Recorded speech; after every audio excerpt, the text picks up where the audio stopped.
Welcome back to the book report. I am Terry Lucas, author of Color, Thread, and Free Motion Quilting Learn to Stitch with Reckless Abandon, published by C&T in 2020. Isn't that really exciting?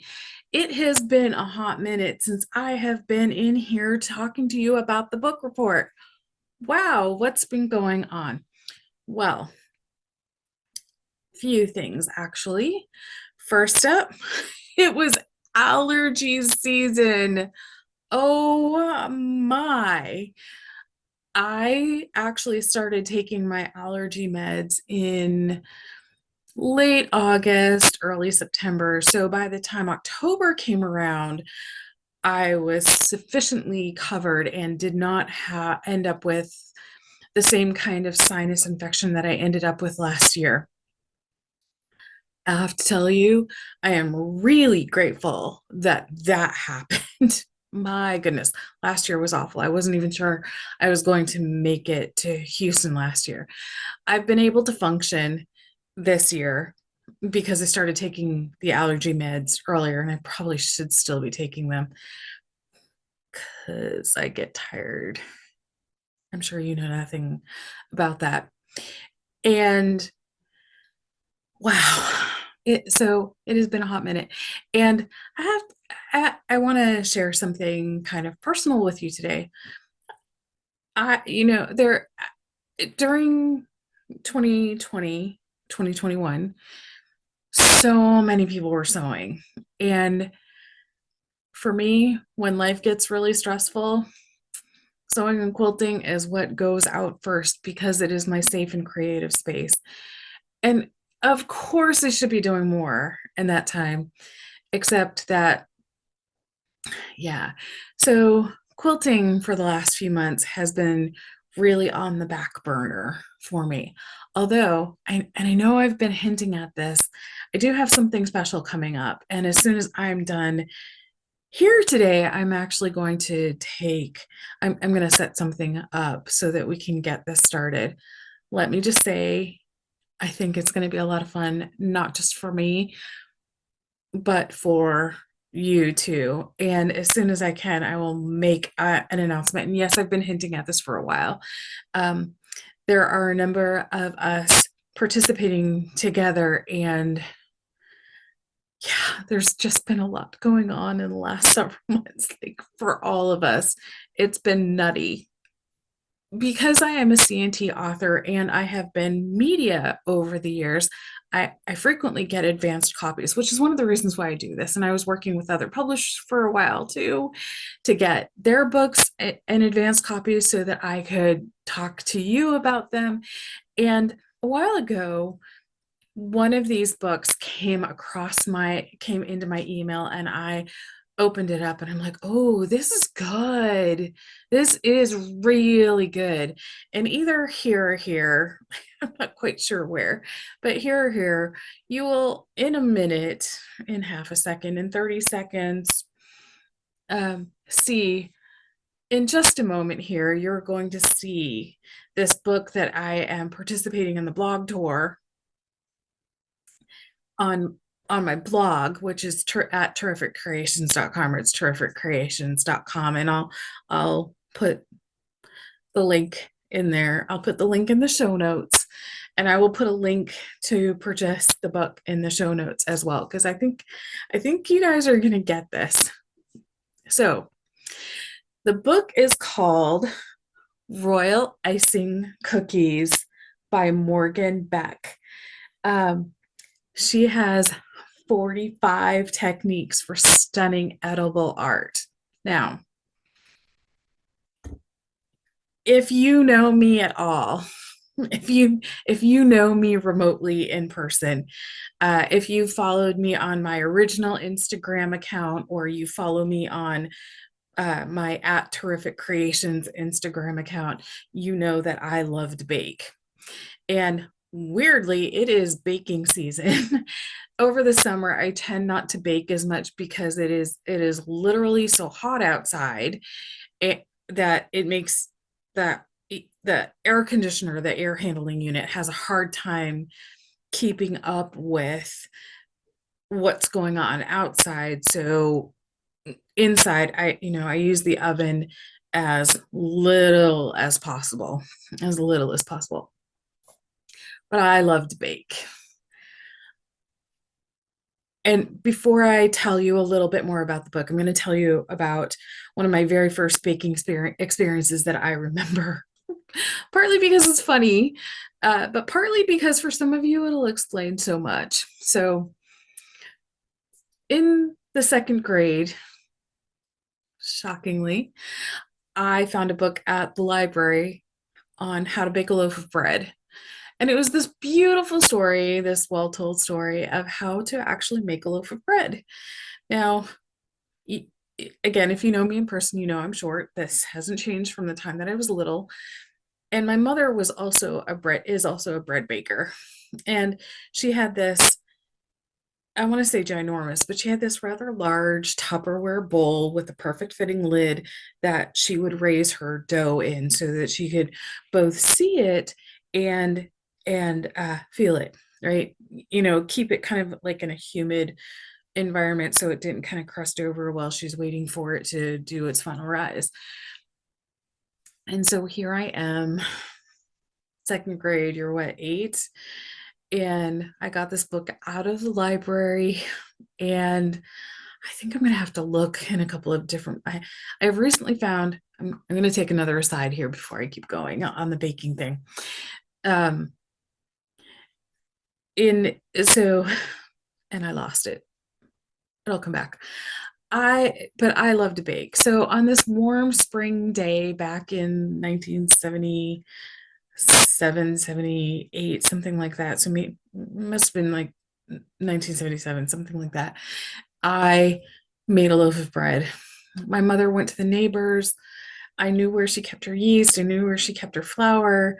I'm sure by the time she came home, she wondered which tornado went through her kitchen. And I had this beautiful, delightful loaf of bread, and I had to follow the directions. I didn't want to use her loaf pans because even though that's what she thought would be a really good idea, I wasn't so keen on it. It's all good. But there's something about that love.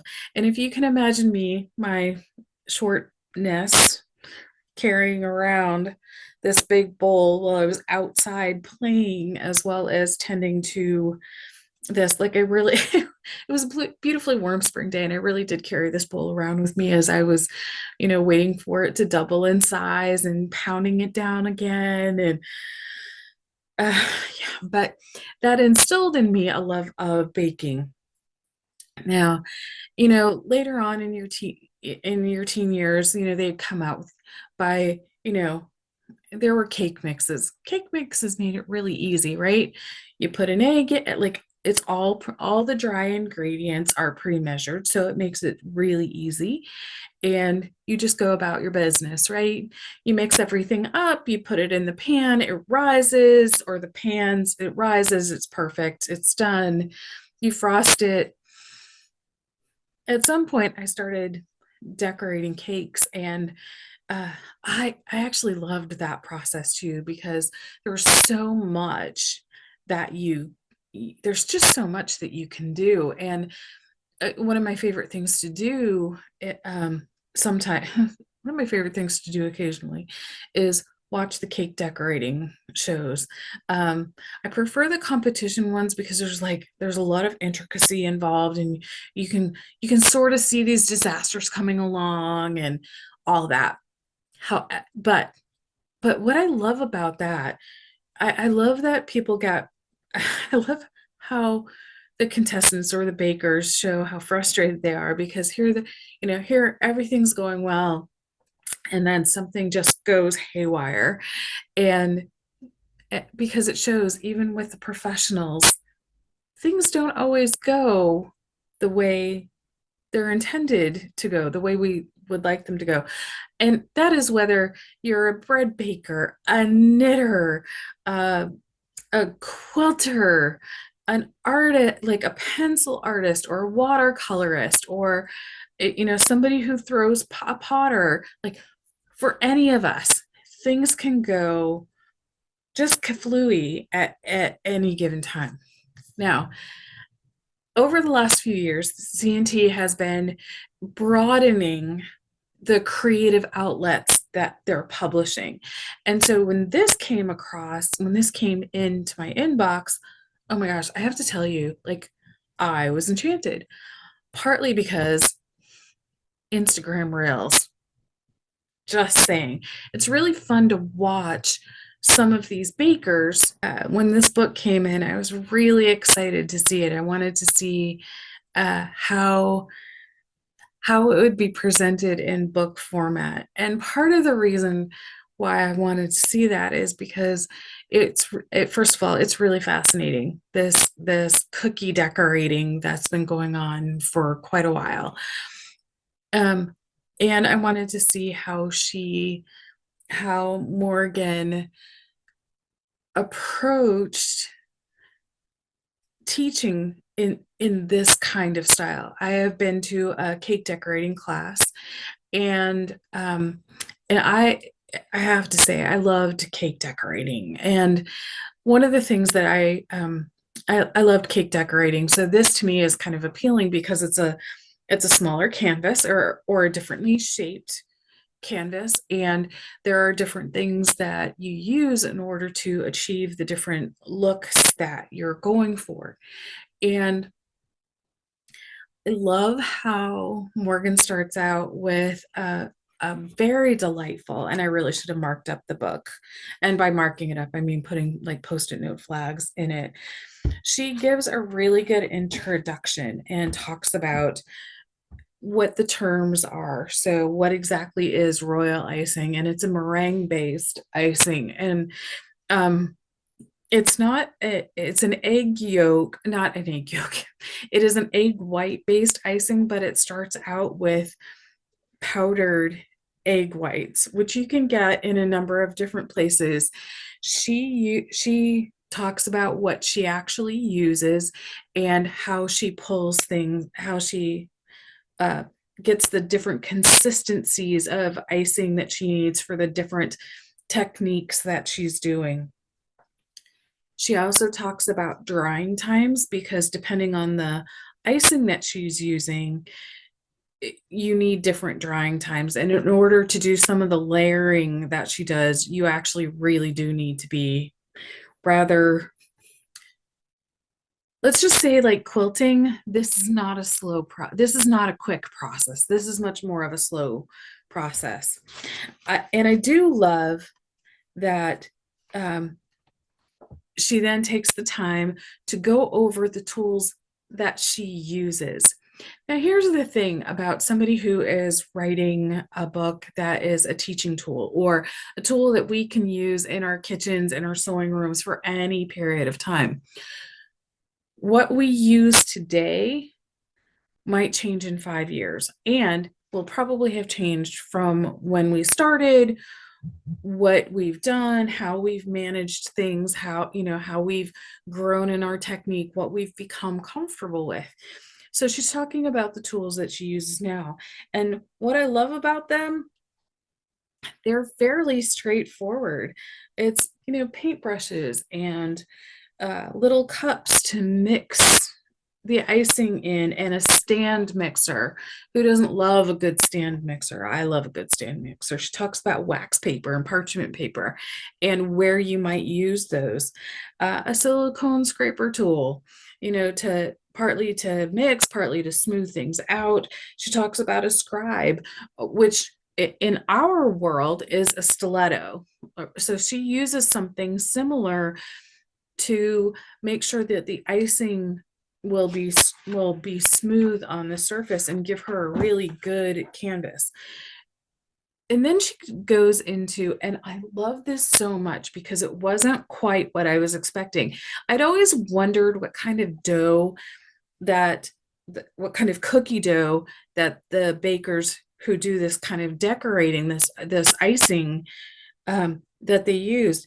It's a very simple recipe. Oh my goodness, like I was stunned at how simple it is. It is, let's see, 2, 4, 6, 8 ingredients, 7 or 8 ingredients, depending on uh, how you want to approach it.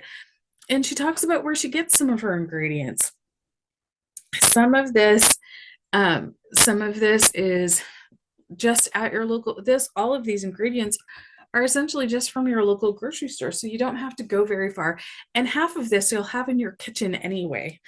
And but one of the things that really stood out to me is she talked about when you take the cookies out of the oven that you need to let them sit on the tray and cool for a little bit before you transfer them to anywhere else. So that way, A, they finish baking, and B, they're not going to fall apart or break on you. She then goes on to, and she does this throughout the book. She'll talk about the different cookie cutters that she uses to get different shapes. She talks about the bags that she uses. She talks about the 3 different kinds of icing that she uses, and it's all the same. It's all from the same base. It's different consistencies based on the different types of things that she's going to be using. And I'm going to pop images in here showing you like what I can pop in here. I'm going to show some images. Essentially anything that's going to be available on the C&T website. And I love too that nothing is, there's no real strange ingredients. We can get meringue powder. If you have a cake decorating store anywhere near you, you can get meringue powder, and oftentimes meringue powder is at your local grocery store. So this is and these little plastic bags, these are things that you can get at your local grocery store. So you don't need to go anywhere else or do anything. You don't need to go to a big specialty store in order to get this stuff and start playing with this. And she talks about one of the things that I really appreciated is that instead of, at our local grocery stores, we can usually get dye in liquid form. And she actually talks about getting dye in gel form. So this is something that you can either go online, or if you have a cake decorating store, the gel is more concentrate and it's not going to dilute or change the consistency of the icing on you, where a water-based food dye, like the stuff that we get at the grocery store, is going to dilute the icing. So it does make a tremendous difference. So she goes over the different consistencies of icing, where you're going to need that. She talks about how to cut the tip on the bags so that we know like the different areas where we might be using them in our cookie decorating. And then she starts going on about technique. And I love this. Cookies, first of all, cookies, right? Just cookies. This is something that as we're working on it, as we're trying things out, as we're experimenting with things, we can give them away if we don't like them. And the people who are on the receiving end are going to go, oh my gosh, this cookie is so tasty. Or, oh my goodness, they're not going to notice that the icing isn't exactly the way that we wanted it. So these cookies are a great way to experiment and continue working on learning things and process and getting better at them, and having people go, oh my gosh, this is absolutely amazing. And it's true as well. She talks about different shapes and how we can actually use them. So she has a square in here that she uses. And I love it because, it's the time of year we're wrapping gifts. We wrap gifts at different times of the year, but this is the major gift wrapping time. And so she makes a very simple gift wrapped box. Not complicated. It does take a little time, but with the tools. And then she does a smiley face, right?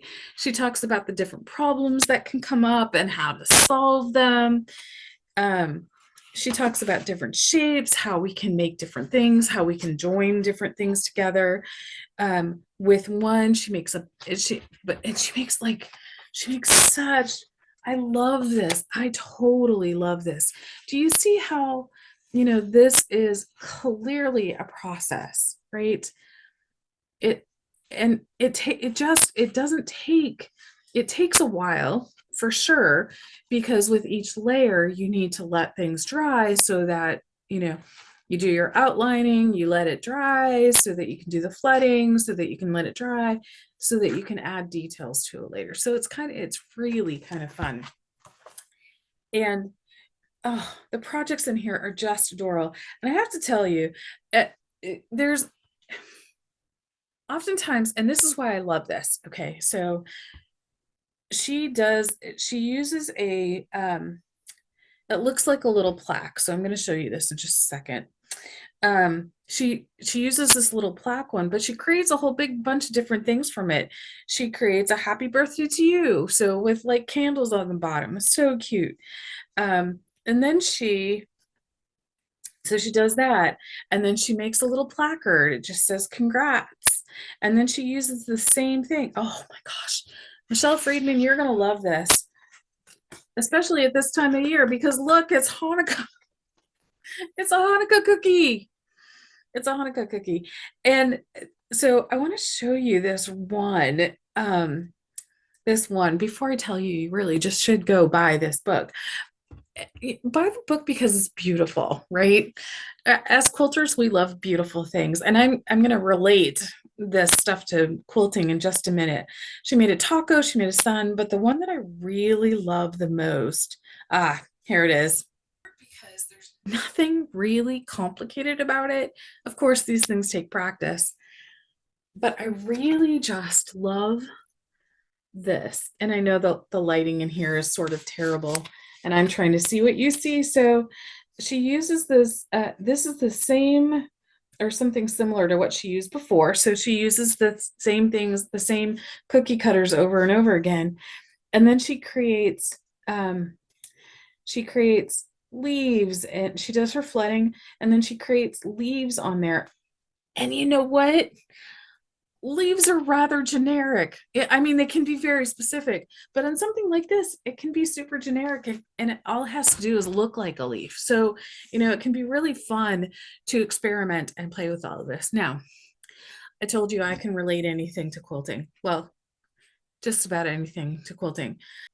You know, quil- uh, most creatives, we tend to be a little bit frugal. So, and we don't, we I'm not going to say we don't like single taskers, but we much prefer when something that we have can be a multitasker. And I'm thinking with some of these cookie cutters, oh my gosh, I have to tell you something. Um, I'm thinking that with these cookie cutters, if there's a shape that you love, it can also become a quilting stencil. And there's so many ways that you could kind of approach that. You can just put the stencil where you want it on your quilt, draw around it, stitch it, you're done, right? Clever. And especially if you're doing like a signature quilt, those ones that look like plaques, um, those would be great, because then you draw this stencil on the fabric, it looks like a plaque, and then people know where to sign. Right? Clever. Very clever. I like that. But if you have like dogs or cats or shirts, you can stitch around them. You can do some stitching on the inside to make them, look like unique shirts.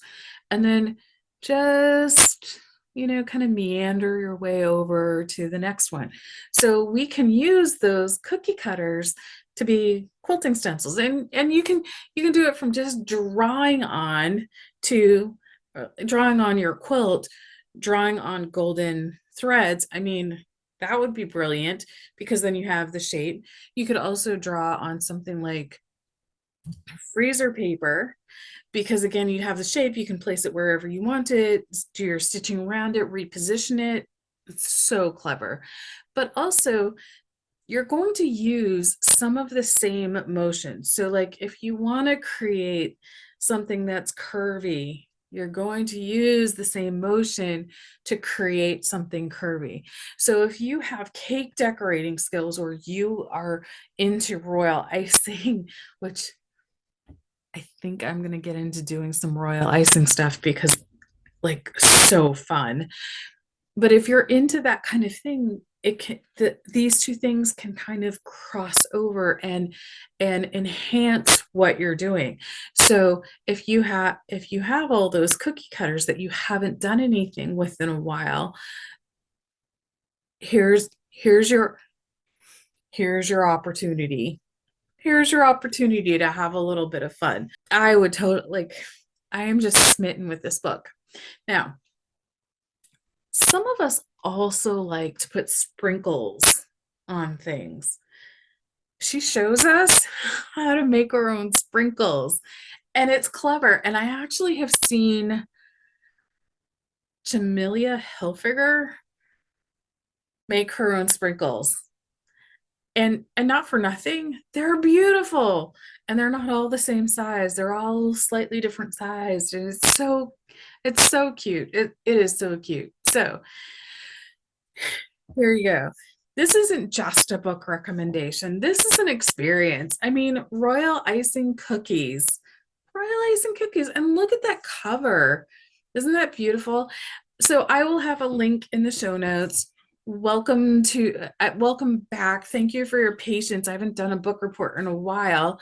And let's go have some fun.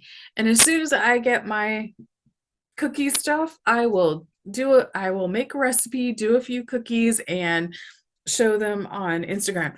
I am going to give away an e-copy of the book. So if you're interested, I in on my blog at terrificcreations.com, leave a comment there. I'll put because I'm going to post it on YouTube, but I'm also going to post it on my blog. So head over to terrificcreations.com and answer a question for me, which I haven't figured out yet. Here's what I want you to answer. What is your favorite pen or pencil? So what's your favorite writing utensil? And or you can answer, do you journal or not? Do you keep a journal or a diary?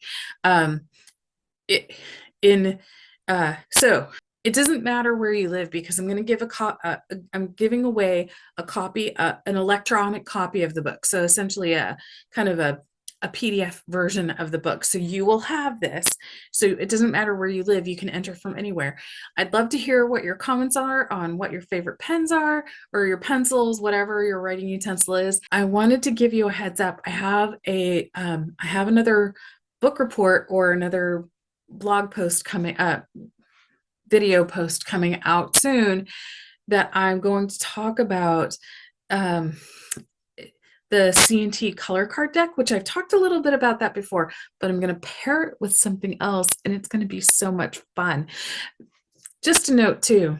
So I've talked a little bit about the essential color card deck. I love this. Like to me, it is a great tool. This is also something that you can use as you're making your colors for your icing. So if there's a color that you want to go for, you can, if there's a color that you want to play with, this is a great way to find kind of like the color mixture for it. And how do you make it a little darker? How do you make it a little bit lighter? How do you richen it up a little bit? How do you achieve that color that you want? This can actually help. So quilting, icing, cake decorating, baking bread. Oh, we covered it all today. So let's go have some fun and happy quilting.